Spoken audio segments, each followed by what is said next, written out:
Good morning, everyone. Thank you for joining us on this live stream at SAG-AFTRA on YouTube. To stay informed about all of our live stream and video events, we invite you to subscribe to this channel. You can do it right now. Today, we welcome to the President's Task Force on Education, Outreach, and Engagement the panel on Women's Equality Day, a celebration of women's voices and women's votes. The presentation will begin momentarily. If you have questions that you'd like to direct to today's guests, if there's time, please email pteoe@sagaftra.org. That's pteoe@sagaftra.org. We're also joined today by simultaneous interpreters who will be interpreting in American Sign Language for our audience. That's Mara and Elena, and you will see one of them on screen at all times. They'll be trading off throughout the program. So thank you again for joining us. As a reminder, today's program is being recorded and you can watch a replay right here on SAG-AFTRA's YouTube channel at any time. Now, please welcome today's host, SAG-AFTRA President, Gabrielle Carteris. Thank you, Pamela. Thank you. Hi, everybody. Welcome. Wherever you are in the world today, I hope that you are doing well, that you're safe and staying healthy. We are all thinking of you. As Pamela said, today we are honoring Women's Equality Day. We put together a live stream. It's our first partnership actually with Rock the Vote, so we're very happy to be with you today. We're also proudly partner with our sisters and brothers from the AFL-CIO. You know that we've worked with them many times before. We're glad you're here with us, Liz. Today's discussion is actually a celebration of all women's voices and all women's votes. For those of you who aren't aware, tomorrow is August 26th, and it's going to mark the 100th anniversary of the ratification of the 19th Amendment. The 19th Amendment. What you need to know about it is it prohibits the states and the federal government from denying the right to vote to citizens of the United States on the basis of sex.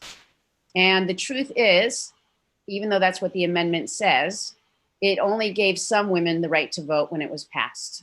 So nonetheless, it was still a victory, and it did not come without struggle or challenges. It took many women to organize, to protest, to act in civil disobedience, to accomplish their goals. Some picketed, some held hunger strikes and silent vigils, while others lectured, marched, and lobbied. It was a movement that first began in the 1800s, before the bill was introduced to Congress on August 18th, 1920. So prior to 1920, voting and politics were mainly thought of as exclusively the concerns of men.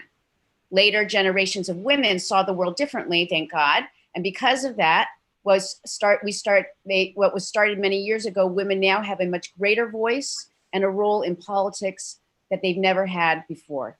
The passing and ratification of the 19th Amendment was a monumental victory for equality and for justice, but not actually for everyone. It would actually be another 45 years before Black people, specifically Black women, were granted the right to vote.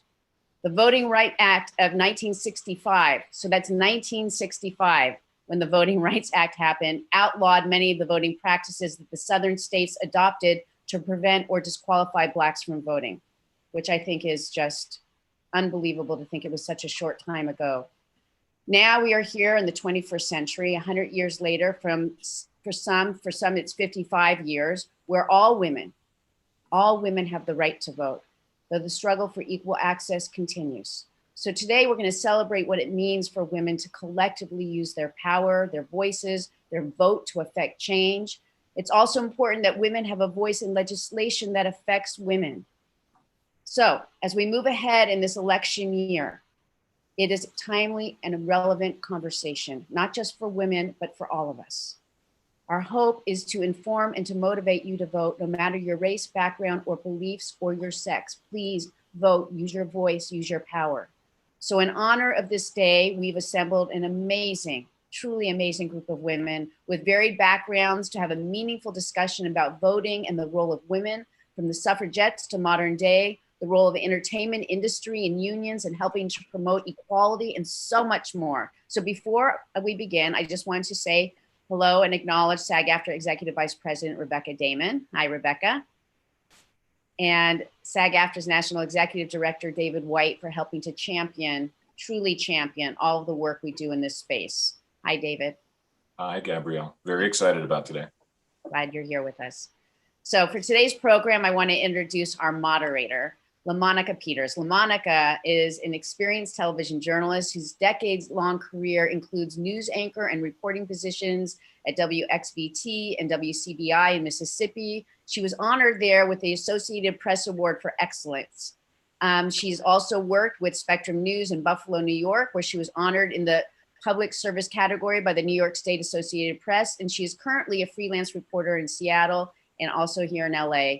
With that, please welcome today's moderator, LaMonica Peters. Thank you for being here, LaMonica. Thank you. Thank you so much. It's an honor. And this is, there couldn't be a better opportunity to speak on a day where we're celebrating women and women having the right to vote. So what I want to do is I'm going to introduce the panel in no particular order. So, I'm going to go through the list and you guys can wave and let everybody know who you are. I can only see a certain amount of people, so we'll get started. First up, we have Tichina Arnold. She is an actress, singer, CEO, and a philanthropist. She's a two-time NAACP Image Award winner for her roles in the television series Martin and Everybody Hates Chris. And she's currently on the CBS show, The Neighborhood. Welcome, Tichina. Hi, thank you. Thank you. Thank you for giving me top billing. I love top billing. Oh my goodness. I don't want to make everyone else feel weird. That's not what it is. You happen to be at the top of the list. I'm just joking. We also have Jasmine Jones. Jasmine is an organizing director of Rock the Vote. It's the largest national organization focused on building long-term political power for the country's diverse youth group. So under the current leadership, Rock the Vote has developed new media and technology partnerships, intensified its fight for voting rights, and moved toward an issue-first approach with targeted outreach for marginalized communities. Welcome, Jasmine. Hi, thank you for having me. I'm so excited to be here. Thank you. Next up, we have Liz Shuler. Now, Liz is the Secretary Treasurer of the AFL-CIO. Liz leads the initiatives on the future of work, women's economic agenda, clean energy economy, workforce development, and empowering emerging leaders to their unions. She holds the second highest position in the labor movement. She serves as the Chief Financial Officer and oversees operations. She's also the first woman elected to the Federation's as Secretary Treasurer, and she's been holding that office since 2009. Thank you, Liz, for being here with us. Thanks for including me in the conversation. And I'm so excited to be with all these powerful sisters. And, we're a labor movement with 55 unions and 12.5 million people, but also I'm a fangirl of everyone here. So just wanted to say thanks for including me. You're welcome. Brenda Song. Brenda is an actress and she booked her first major television role at the age of 10.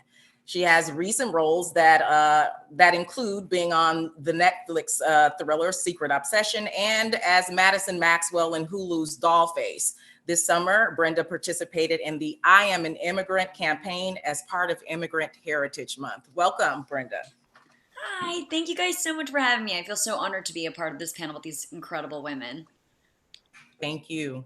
And last up, we have Bella Thorne. She's an actress, a director, and a singer for roles in Blended, The Duff, Midnight Sun, and Famous in Love, and countless other productions. She can be seen in this summer's Infamous, a modern Bonnie and Clyde-esque take on Instagram fame. And Bella is also an outspoken activist and champion of women's rights. Bella? Hey, thank you so much for being with us. Thank you so much for having me. Hell yeah. I'm so excited having conversations today. Let's do it.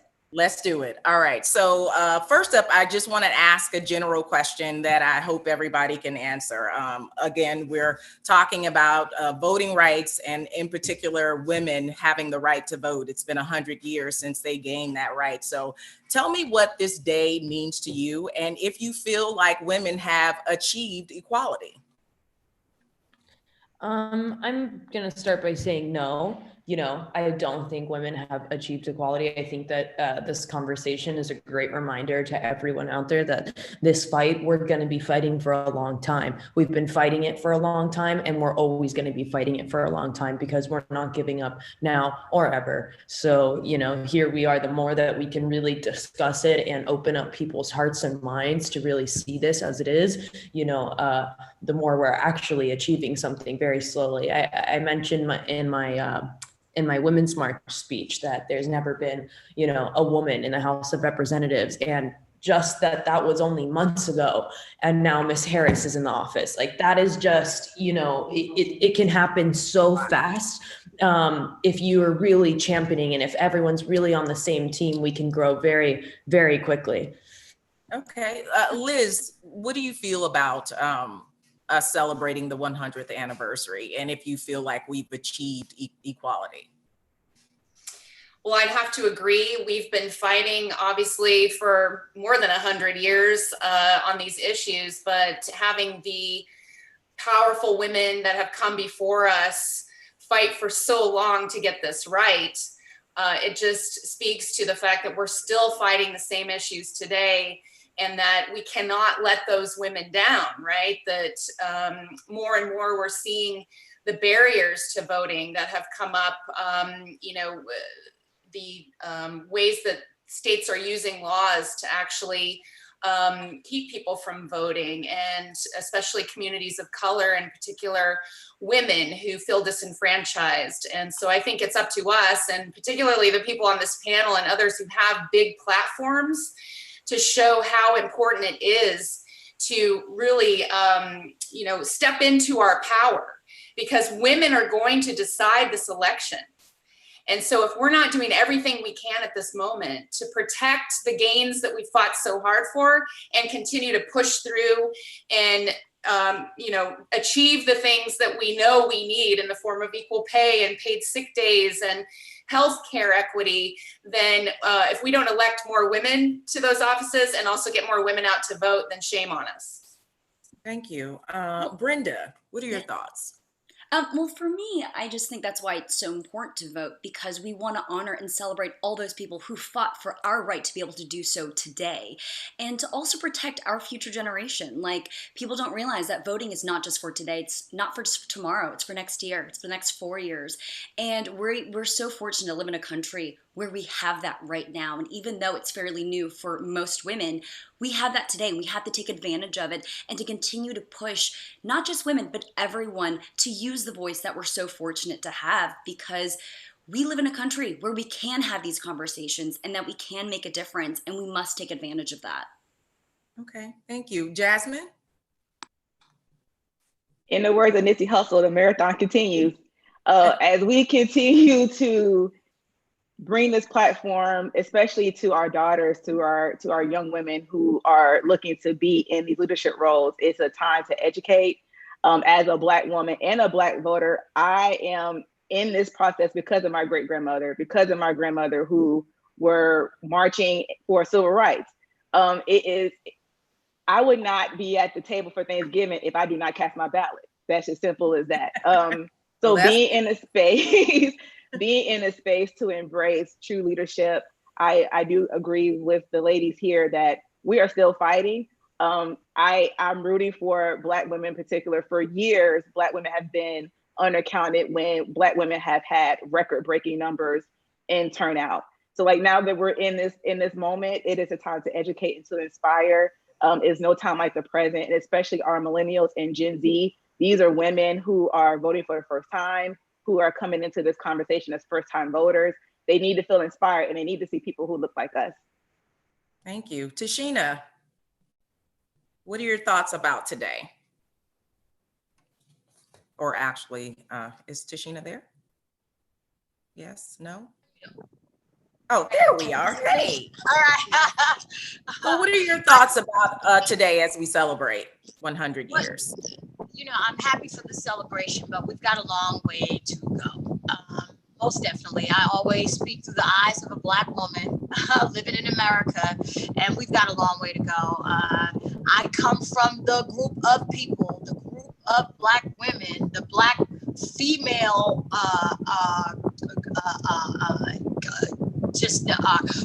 we are marginalized. We have the pay gap, the wealth gap, racism, discrimination, segregation. We're Black women, we deal with a lot of things. And I'm on this panel today to be a voice to millions of Black women that need to be heard. Okay, so now I'm going to try and ask you guys some individual questions so that we can hear more about your personal story. So Tichina, I'm going to start with you because you're already there. I hear that you are a self-proclaimed political junkie. Now tell me about that and how it shapes the issues that matter to you. Well, I really suck at sports, so I had to get interested in something, and something had to take my interest. And I just always loved politics, because when I realized how politics were played and politics were done, it interested me because I didn't realize how closely my life was to politics. I love voting. Ever since I got turned to the age of 18 to be able to vote, I live, I breathe it, I take it very seriously. And I never thought that now voting is actually worth more than money right now. Like it's worth more. Like right now, my vote is very important. And I know my vote has always been important, but now more so than ever. And I just want to make sure that I do everything in my possible, way that I can just make it easier for the Black women that are coming up with me, behind me, my daughter, my daughter's friends, and women in general. But I focus on Black women because we start at the negative. We start at a deficit all the time. We still are starting at a deficit. I've been in show business since age 11. This is what I do. Until I got older and started paying rent, and that's what it became my occupation. And now this is something that feeds me. So now I really have to pay attention to it. So I really made sure that I focus on things that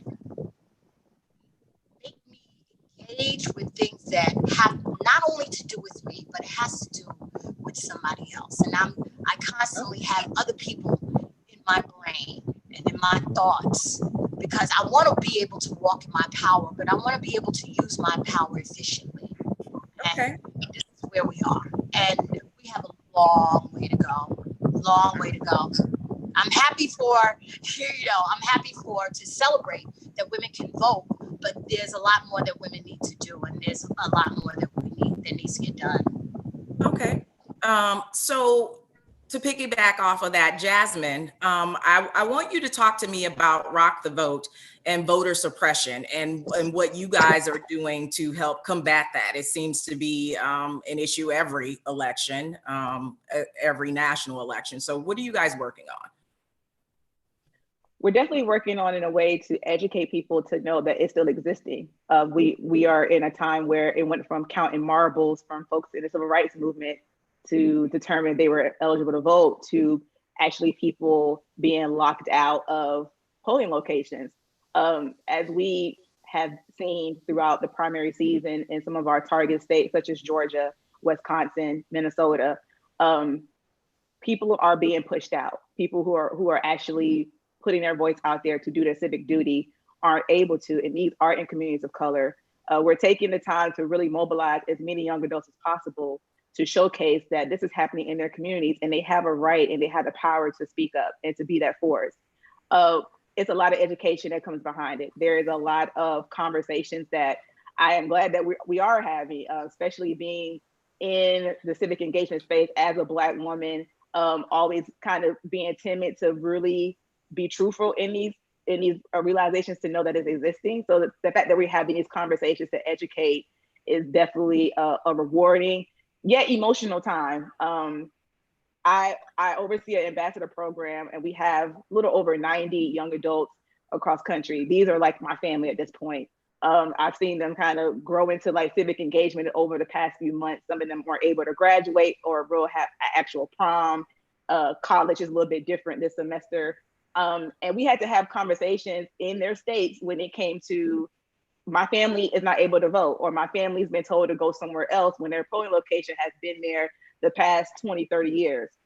This is unacceptable. And in order for us to move forward, we have to have accountability for folks when it comes to our elected officials, when it comes to even our local groups and organizations. There has to be accountability piece to recognize that we have to do better. And especially if these are the ones who are having that power and the control to do that. I'm glad to be in a space to be able to showcase this and to know that it's here. And for the past 30 years, when it comes to technology, when it comes to culture, when it comes to messaging, Rock the Vote has been that platform. And we're continuing to expand. Even in the midst of a pandemic, we're still able to use this particular platform to do good. And I'm looking forward to November and pushing the buttons for record-breaking numbers. If So within your have state, you guys seen a big improvement in voter turnout since you started 30 years ago, this organization? What are the statistics like briefly, if you could just tell us? So 30 years ago, I was born. So that was already a great thing in itself. Celebrating this is like, oh, this rock and roll has been around for my entire existence. When I was in undergrad, I went to historical Black college, and Rock the Vote was that platform that you just wanted to be involved, you wanted to be engaged. Bringing in music and culture, art, things that matter to people to connect. And with Rock the Vote, it was a matter of their first campaign, and they launched a campaign about censorship with hip hop and rap artists. 30 years later, with technology, with mobilizing, with education, we are taking our civic technology to a whole nother level, to the point, June alone, in the rise of the Black Lives protests, there were thousands of people retweeting our election reminders or sharing posts on Instagram, taking it to a social approach, because social media now, it wasn't there 30 years ago. Everyone now is on your phone, is on your camera, you have the accessibility. So we are in the culture, we are hip, we're popping in the sense of we're knowing how to continue to mobilize young adults to meet them where they are. And I think we're finding that, especially in the wake of the Black Lives Matter protests, to the election reminder program that we have, where we have 55,000 retweets on Twitter about elections that's going on in your state. Today, we have some, including California, of elections that's going on. So that's already being shared to the universe. Our Democracy Summit was another big thing that we pushed to all come together in the midst of the pandemic to really stress the importance of voting, to really stress what you need to know when it comes to voting, and especially the pandemic. Every state has different rules right now. Every state has different protocols when it comes to the pandemic. So now we're taking the approach to educate how to cast your ballot safely in the midst of this between now and November. Okay. Well, I'll say this. I know that I've heard criticism of young people not voting. So what do you have to say to that, since this is what you do? Are young people voting? Young people are voting, and going into the election, American voters this year, 40% will be Gen Z and millennials. These are the ones who are mobilizing our generations to come. And that's an exciting moment. I'm not going to call out friends that I grew up with, but some of my friends were not engaged as much as high schoolers and Gen Zs are now when it comes to issues that matter to them most: water crisis, gun violence. These issues now, it's amazing to see so many young adults at this age willing to fight for their democracy, even if they can't vote. But instead of pushing them away, we want them to be a part of the conversation. We want them to be happy to want to put themselves out there in leadership. And so with Gen Z and millennials, these are the charging forces that's going to shape our democracy between now and November and beyond. Every election cycle has always been different, but now that we are having these conversations and students and young adults are asking, how can I be involved? Protest is happening every single day. It may not be showcased on TV, but Oregon is a prime example that since George Floyd's death, Oregon has been marching and protesting every single day. We are taking these opportunities for folks to be at the table, and that's including our young people. They too have a right to be at the table, to eat and break bread with us. And these are the ones who are going to mobilize their adults in their lives, their moms, their dads, their grandparents, about election reminders. These are the ones who are going to be using technology and other civic engagement spaces to educate and mobilize their peers. So we need them. When it comes to poll workers, the average poll worker is 60 years old, a white man. As we are in the pandemic, we know we want to protect them. And so we are asking people like us and those who are on this panel to volunteer as a poll worker for election day. The ultimate goal is to provide options to make sure that even if you're not 18 yet, there are so many ways for you to still be able to be civically, socially, relationally engaged, and that's with us. Okay, thank you. Liz, I'd like So you to exciting. What a great number. Like, that just makes me so proud that you just said that. And that makes me so excited. That's great. Thank you. Liz, I want you to talk to me about unions and their involvement and what role they play in getting people to vote. Yeah, and for those who aren't familiar with the AFL-CIO, we're an umbrella organization of 55 different unions, of course, SAG-AFTRA. I'm so happy and proud to be working with, obviously, Gabrielle and Rebecca and David and Cameron on a daily basis almost. Very, very powerful leaders for your union at our big labor movement table. And we are, for those of you on Twitter, get ready. We are the largest working women's organization in the country.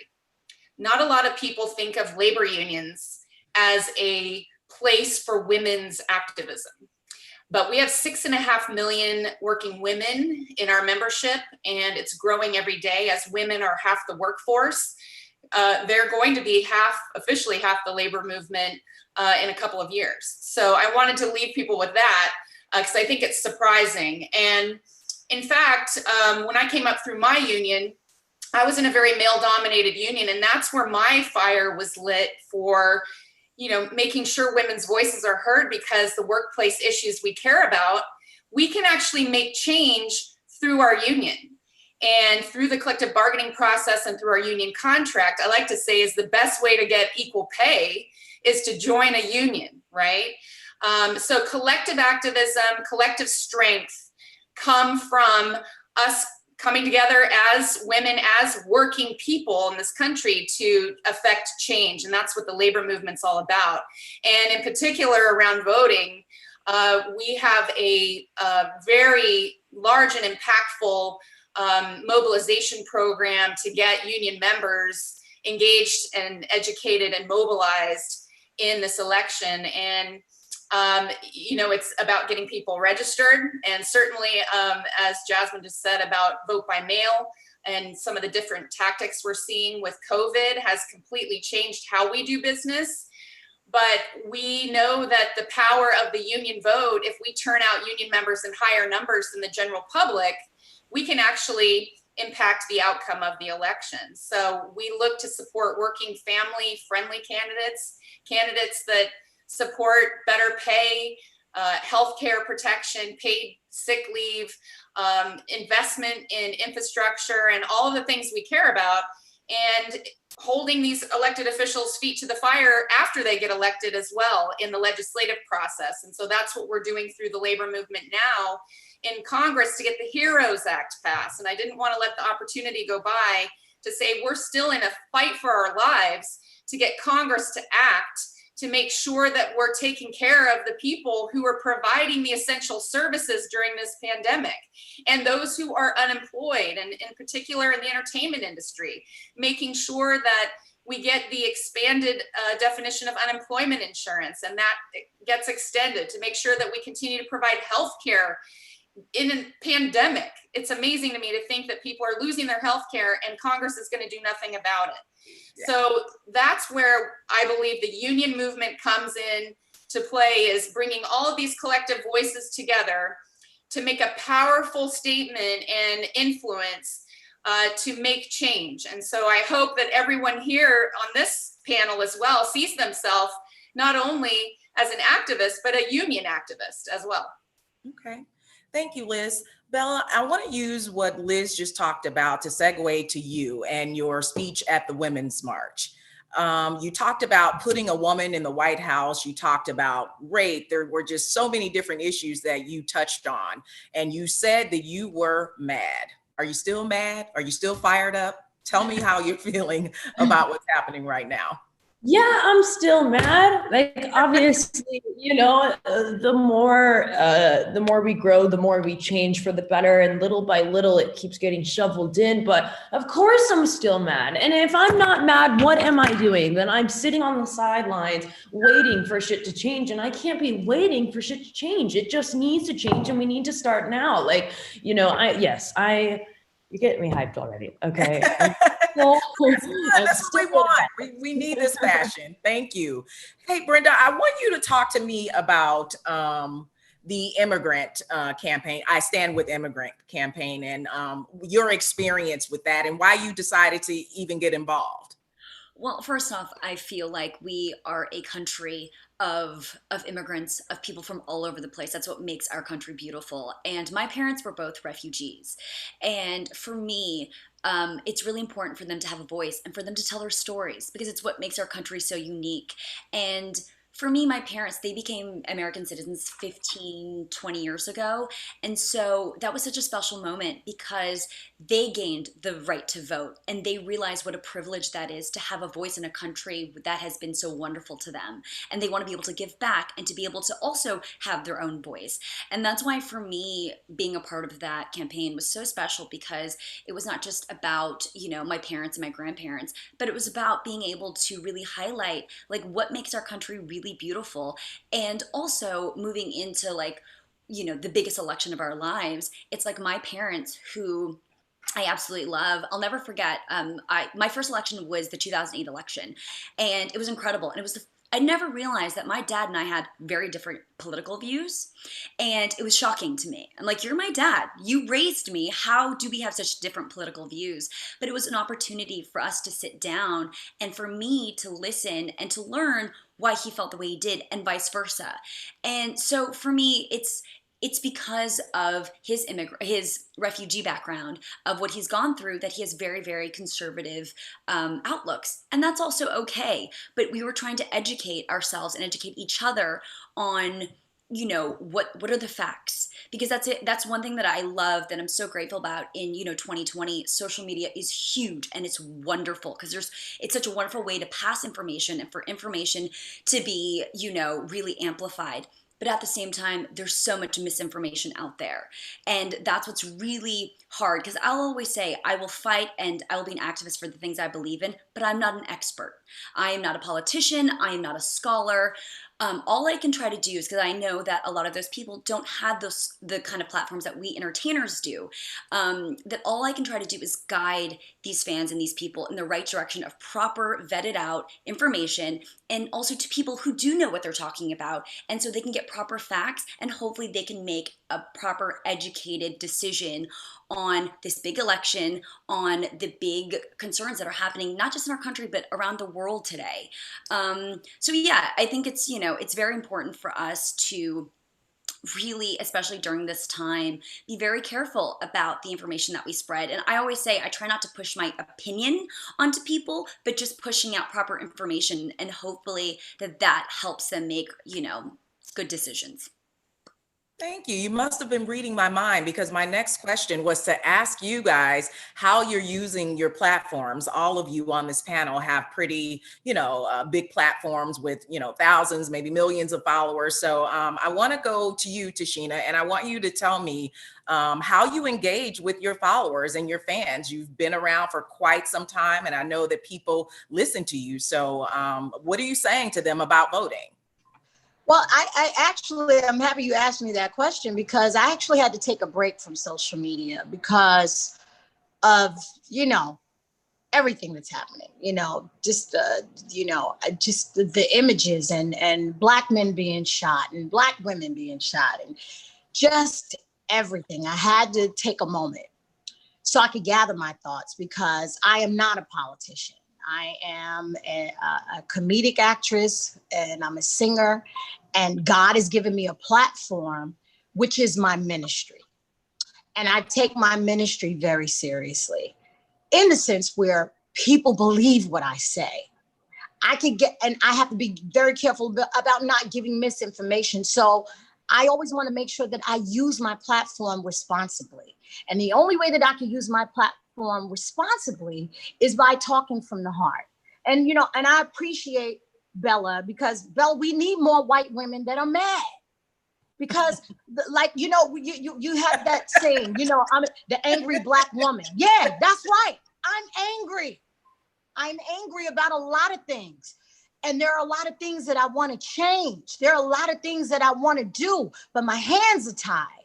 I need the Bellas to help me, help my voice be heard. We need the Bellas. We need for Bella to be angry, because we have a lot to be angry about. But let's take that anger and let's make something happen. We need for change to happen, and change has been happening, but we got a long way to go. Like I said, like I want to be able to use my voice responsibly, because people believe what I say. I believe what I say. I believe in what I say, but I just want to help other people. It's not just about me, it's about all of us. Okay, Bella, so since, you know, we are talking about this, I want to know what the feedback has been for you from your social media followers since you made that speech. And, you know, Tichina just says, we need people like you. So what has been the feedback?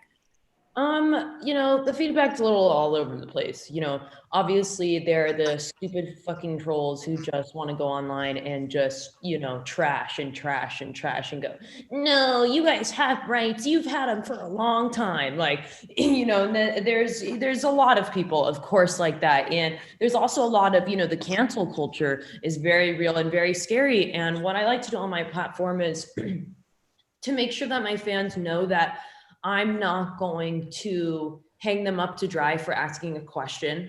I think the hardest thing about the cancel culture right now is the fact that, you know, we're all trying to learn, to grow. We don't know everything, you know, and we need to sit down and have conversations with people to really understand where they're coming from and what they're fighting for. And if we're not allowed to have that conversation because we're stupid or ignorant for just asking a question, then you're going to make a lot of the millennials and the Gen Z not want to vote and not want to do this, because God forbid they speak out about something they think is really important. And then someone goes, no, your whole life is going to be taken away now, everything, you know, bye-bye. And that's really scary. It makes people less likely to use their voice on social media, which is what we really, really need right now. We need more people to really use their voice. So for me, I like to let my fans know that every question is, you know, welcomed, and that I myself am learning. We are all learning. Like, you know, it is just not possible that we know everything about everything. And the beautiful thing about social media is things that we used to think were fine or okay, or we had no idea about them at all. Now you can just go online and search it and go, wait, what's been happening? How did I not know this? Like, you know, and that learning is a beautiful thing, and learning should also be celebrated, because the more you learn, again, the more you can use your voice, the more you can step out and say, hey guys, I really have something to say now, you know, and yeah, I just try to keep that open line of communication with my fans, because, you know, we're all need to be asking questions. We all need to really learn. And yeah, I'm just really thankful for everyone who's been fighting for us for so long, you know, generations and generations. And now it's really our time to live up to that and say, hey, I have your back as you've had mine over these years. Okay, thank you. Jasmine, I want you to talk to me about the impact that Rock the Vote has and the platforms that you've mentioned already, and just some of the feedback and the impact that you guys are having through social media. I think it's such an amazing feeling to have influencers, celebrities, athletes, people who have these larger platforms to speak up and to say, vote. You know, it's for Rock the Vote for so many years, we've had different talent, different artists, different people who use the platform for good. And as we continue to inspire, I have a question that I ask my ambassador all the time: what's your superpower? As we kind of mobilize younger people, you have to have a superpower for something. For me, it's like, I'm a Black woman. I'm unapologetic about fighting for democracy. And when I think about democracy, I think about everyone on this panel. This is what democracy looks like. This is what it means to be inclusive. This is what it means to being invited to the table, to sit down and to eat. This is something that has been very long overdue, and having these spaces in these platforms is definitely needed to get the message across. And having that superpower is all about inspiring. It's about educating and activating. Like once we inspire and encourage to get you going and you find your superpower, we're educating you on this is some of the things that we are going over, whether it comes to different things about the census, which is happening this year. That happens every 10 years when it comes to being counted, when it comes to your household, when it comes to funding, when it comes to better education in schools. Money for your community. We want you to be educated on what that is. And then activate. Now that you got these tools, go out in your community and be active. Activate other people to know it takes 3 minutes to fill out this census form. It takes 3 minutes to register to vote. If you need to know your status, it takes 2 seconds on our website to check your status. Tichina mentioned it earlier today, like she uses our platform to know her polling location. This is how we are getting the message out when it comes to being active. And as we go into the most important election of our lifetime, like Brenda mentioned, I thought 08 was it. I was my first time voting. I was running around on college campus. Me and my friends, we at Albany State University, running around, jumping on cars. Why? Because we elected the first Black man president. That was something that I was thinking that it is. And yes, that was still a historical moment. And I am very honored and proud to have been a part of that movement. This is the most important election of our lifetime. And it's no joke. We are taking the time now to activate as many people as possible and using your superpower. You have the power. And one thing that can't happen is that you can't complain if you don't exercise your vote, if you do not cast your ballot, if you do not educate and bring 3 people along with you to the polls. Or, if your grandmother can't get there, drop her, get her to there if she can't drive. Be accountable, because we can't go into another cycle how we did in 2016. This is the opportunity now to really be that change that you really want to see. We're doing it for Breonna Taylor. We're still looking for the cops to get arrested on that. We're doing it now for Jacob Blake, who is now paralyzed from the waist down as of this morning. We're doing this for Sandra Bland. So many other hashtags who lost their lives senselessly for being active. We should not be at risk to be active in our community. So I'm asking not only the panel, but for everyone who is tuning in, what is your superpower and how are you going to use your superpower between now and November and even beyond? There are even states that have elections every single year. I'm in Virginia. Our energy never stops. Soon as November is over, people are calling January 1st asking for money to support their campaign because we are mobilizing every single year. So having Rock the Vote, bringing this platform to the forefront for so many years, it is preparing us for what the future is looking like. And when we're talking about fighting for democracy, it's about all of us being inclusive, being equal. It's about all of us being active and taking the time to inspire and educate. That's how we're going to win in November. That is the tool. That's the ticket. Thank you. One more thing. Sure, go ahead. I wanted to say for everybody watching right now, if you don't vote this year, shame on you. Seriously, shame on you. You are surrounded by hate, by greed, by terrible everywhere you look, something is going down and it's vicious and it's bad. If you don't vote and you're alive, this is happening. Seriously, shame on you. Like if you thought at any time, now is the time to vote. This is the year. And especially with states, every state, that is so important. I just can't stress that enough. Thank you. I appreciate it. That's what we're here to do today, is to impress upon people how important it is to vote. Liz, I don't want to leave you out. So if you could just briefly talk to me about the platform that your organization has. You guys represent so many different types of people and so many different groups. So how are you using that platform? Sure. And I love this conversation about people using their platforms, because we have people with very large platforms. So I don't have a very large platform myself, but yes, as an organization, we definitely reach a lot of people. I would say that what we're focusing on, I loved Tichina's comment about white women in particular, and certainly white men. We know there's a very narrow slice of people that the labor movement has a particular relationship with that we think we can move. And so I wanted to say that, you know, that narrow margin is there, but we need to find ways to get the facts out, that information still is real. And we do a lot of comparison pieces about, you know, where different candidates stand on the issues. We don't tell you who to vote for, but we just give you the information so it's in your hands to make an informed choice. I echo the concern about the attacks on democracy itself that Jasmine said, and that the labor movement, we believe that we can be the truth squad that's out there, that's helping to be the army of poll watchers and folks that we can engage at the, you know, in-person voting, but also vote by mail to make sure that states are, you know, that it's not confusing, that we can actually get more people registered to vote by mail. But I think this is about getting back to the basics of organizing. And everyone on this call is an organizer. If you're viewing this right now, you're an organizer because you care.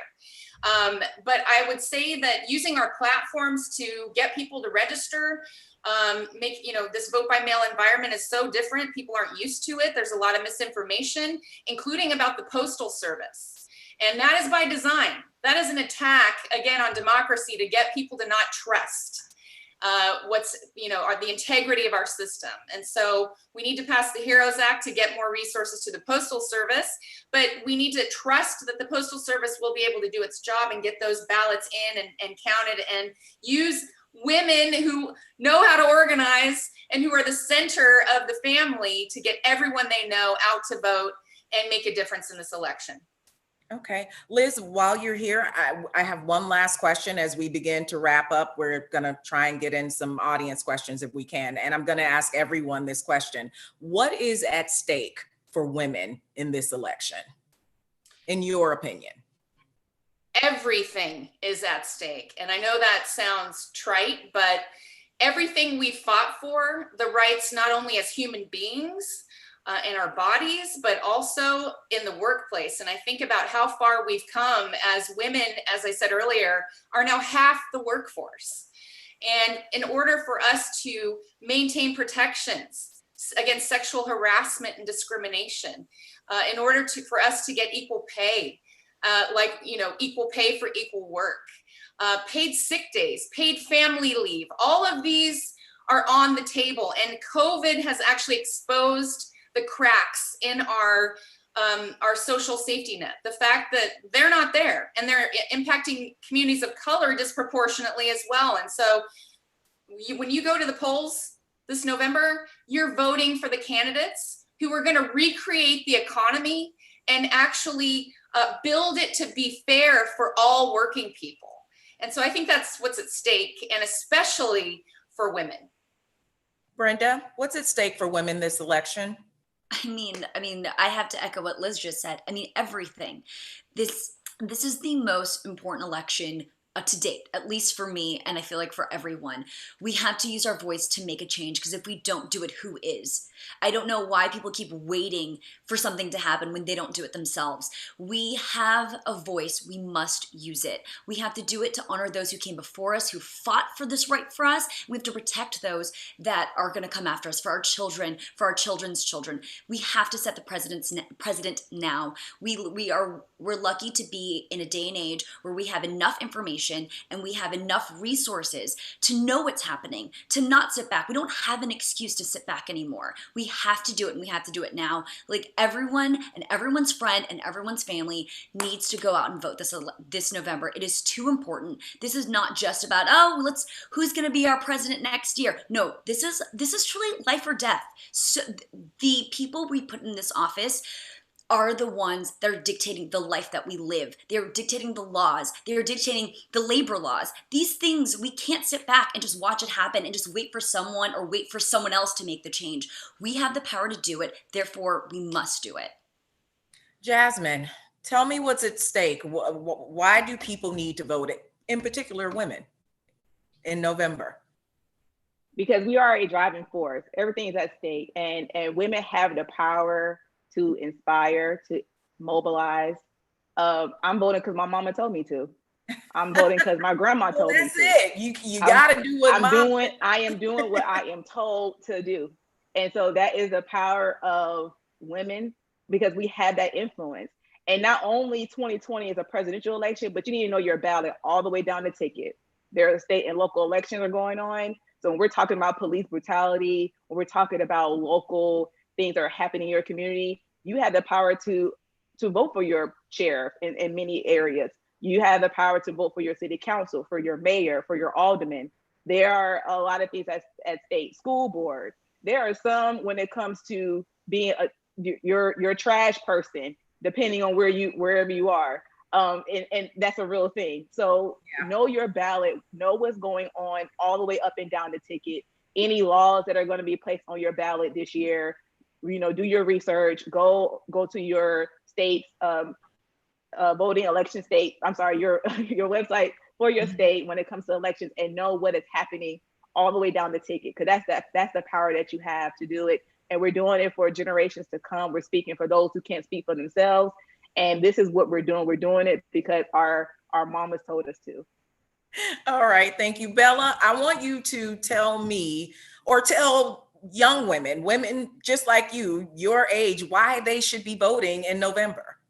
I mean, the ladies couldn't have, said it better myself. Like, I mean, every single part that has just been touched on is so important. Exactly this year, whoever is in office is going to change us. Is going to change us in a huge way, as far as all the structures that have been built that can be broken down and rebuilt to be so much better and to actually take care of our people, and all the way to, COVID is death for a lot of people, and a lot of people have lost their houses, their lives, everything. I mean, all these infrastructures that we have built over time to protect us and to help us really are not doing that. And this year, we actually have the chance for once to really change that, to make a huge stride. I mean, already this year, we've made such a big stride on so many things that needed to be talked about. If we can just keep pushing that agenda hard and keep punching it into the wall, then we will have change. We will see it, and we will all be alive during this time to get to experience change for the better. And that will be such a beautiful thing. Thank you. Thank you. And last but not least, Ms. Tichina Arnold, what is at stake for women in this election come November? Well, I'm just praying that we all are using our quarantine time, this COVID time, to arm ourselves, to engage, to educate ourselves, to use this reset button that we have right now, so that when we come through this, we get through this, which we will, that we're changed and we're different and we're making a change. And what I love what everyone said today, because me as a Black woman, I have a huge responsibility. What people don't realize, and the power that Black women have, is we're the bottom of the totem pole. We're holding that totem pole up, Black and Latino women. And our power, I'm learning my power every day. People don't realize, me as one Black woman, I vote for everybody in my family. My family calls me and asks me questions about the judges. I look up the judges. So I do the legwork for literally generations of my family. And I need to make sure that my daughter knows how to do it. I need to make sure that I teach her, that she teaches her kids how to do it if she has them. I just want to make sure that I use my platform correctly. And I want women in general, because we do have an understanding with each other. We're women. So we are powerful. We are educated. We are amazing human beings, and we're stronger in numbers. So if we have more Bellas, if we have more of us speaking out, speaking up, and doing something about it, not just talking. I think conversation is great, bridging gaps and all of that, but we got to hit the paint. We got to hit that road and really, really make sure that we make a change, and it's a visible change and a physical change. Thank you. We're going to start to wrap up. I want to thank all of the panelists and everybody behind the scenes who helped make this happen today. I think we're going to try and take a couple of questions from the audience who's watching right now. if I can get one of the questions, we'll just hold off for a second. In the meantime, you guys were awesome. Great. Really wonderful. Thank you. So, Monica, you were great. And I really wonderful. I just can't even tell you how excited I am. And when I'm hearing, you know, from Tichina saying, learning my power, I'm just learning my power. I feel like we're all really just learning our power, right? I mean, when you think about the Me Too movement, and I'm just going to kind of go just because, you know, I'm not seeing right now here this, but the idea of the Me Too movement and how does that fit into empowerment and voting? Because I think that this is really an incredible time when you think about it, right? This is not just about, tomorrow's not just about the, you know, the idea that we have the right to vote. This moment is not just about our ability to vote, but our ability to, when you're saying learning about our power. So maybe that's something that, you know, if any of you want to be able to respond to, just can address the Me Too movement and how it fits with empowerment and voting. And you know what, LaMonica, you could even answer that. Well, I will. Thank you. Well, I think it's a great opportunity for us to change the laws. I mean, for us to figure out a way to protect ourselves legally from some of the sexual harassment. Not that there aren't laws, but maybe they need to be strengthened because, you know, the abuse was happening and still happens, let's be honest, for decades, especially, you know, in Hollywood. So yeah, voting is definitely tied to legislation. And, you know, we need to like put a little more fear into people because, you know, they still seem to think that it's okay to be abusive. Even when they know it's not okay, they still, there's no loss. Sometimes right. Right. So it's like, I think, you know, the power of voting and the people that represent us and create these laws, it's all tied together when you think about it. So yeah, it's a good point. It's definitely a way for us to get our power. I also think the Me Too movement was the first time that, you know, I personally really saw women change history. That was like such a big one for me, you know, to be sexualized so young and to always be dealing with this. And, you know, I think from a baby as a woman, you're kind of taught that somebody wants what's between your legs and they're going to take it from you, whether you give it to them or not. And that's a really sad thing that we have to teach our daughters, that this is the world. This is it for women. This is what you have to deal with every single day walking down the street. You have to worry about this. And, you know, it just gets worse and worse and worse. And I think that the Me Too movement was the first one to show women that, like, wait, we do have power? Are you sure? Wait, we can do this? We can actually say something, and these people will be punished for this thing that they've done, and over years nobody's ever been punished for it. It's like for me it was the biggest. I remember when I saw the Me Too movement on Twitter, I woke up and I'm looking at it and it just made me cry. It made me cry so hard because it was crying for the pain of these women, but crying for the beauty that finally people came out and said no more. Like that was such and for me being sexually abused, I relate so much to this and just thought, holy shit, this is the first time I've ever felt like I have power as a woman. Like that, this is the first time I actually feel like that. So the Me Too movement has changed so many lives for so many women, and just to show us that we really do have the power. We have the power to make the change. We can do this, you know? But the Me Too, I think the Me Too movement, I don't know if you can hear me. The Me Too movement, can you hear me? Mm-hmm. See, when the Me Too, when I heard Me Too for the first time, guess what? As a Black woman, I thought not just the sexual harassment. I'm like, oh, well, you're underpaid too? Oh, me too.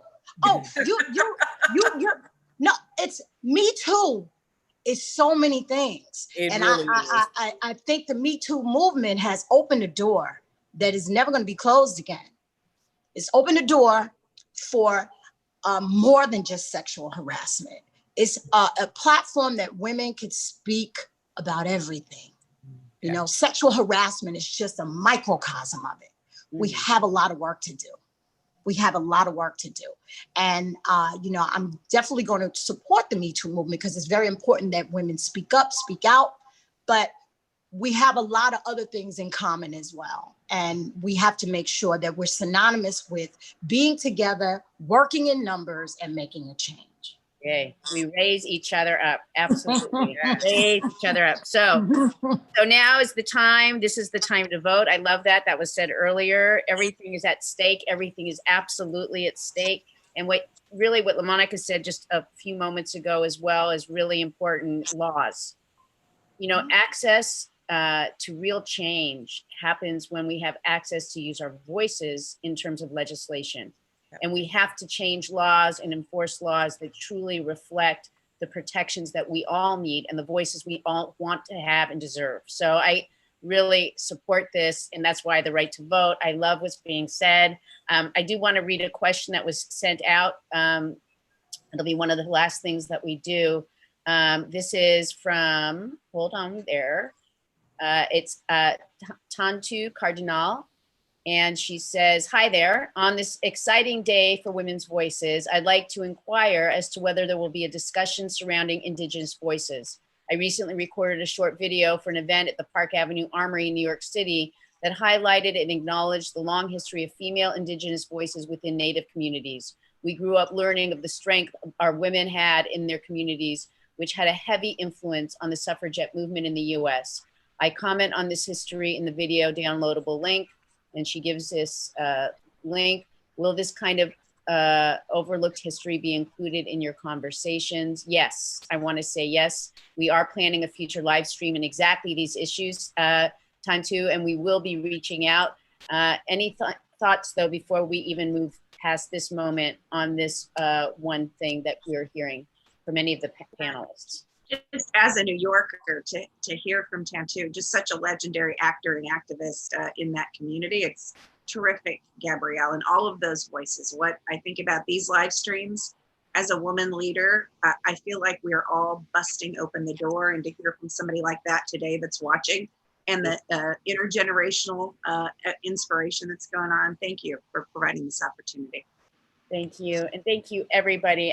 Again, LaMonica, just beautiful. You handled this thank you wonderfully. so much for having me. Oh, thank you. And Bella and Jasmine and Tichina, really for everybody. And Liz, I'm not seeing you here right now. Thank you for being here. Your voices are powerful and important. And this is now, on our YouTube, people can go and they can actually sign up to be a part of the SAG-AFTRA YouTube to watch this on a regular basis. Let's get everybody to watch. And one thing I heard that I'd like to actually extend, I think that it's important for us to have an ask. And that ask is, it was mentioned before, I would say, Bella said, I think it was Bella, or maybe it was Jasmine, get 3 people to come with you to vote. I actually want to say, reach out to 10.